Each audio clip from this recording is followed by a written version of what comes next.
Click Menu. Click Checking. Choose On. Click Stable in the mode.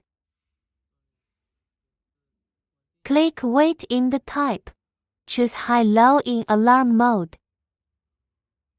Click Wait.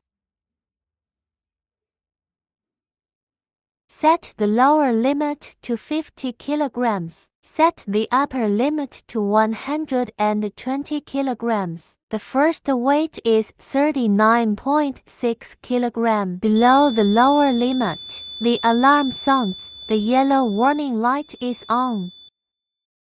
The second weight is 156.7 kilograms above the upper limit. The alarm sounds. The red warning light is on. The third weight is 113 kilograms. OK value, no alarm sound. The green light is on. Click on Menu, then click More Setting. Click Digital Sensor. Click on the target weight and change it to 20 kilograms.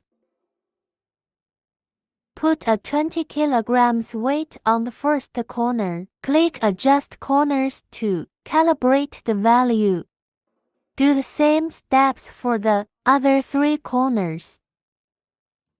The value is accurate and the calibration is successful. The error of 0.2 kg belongs to the normal range.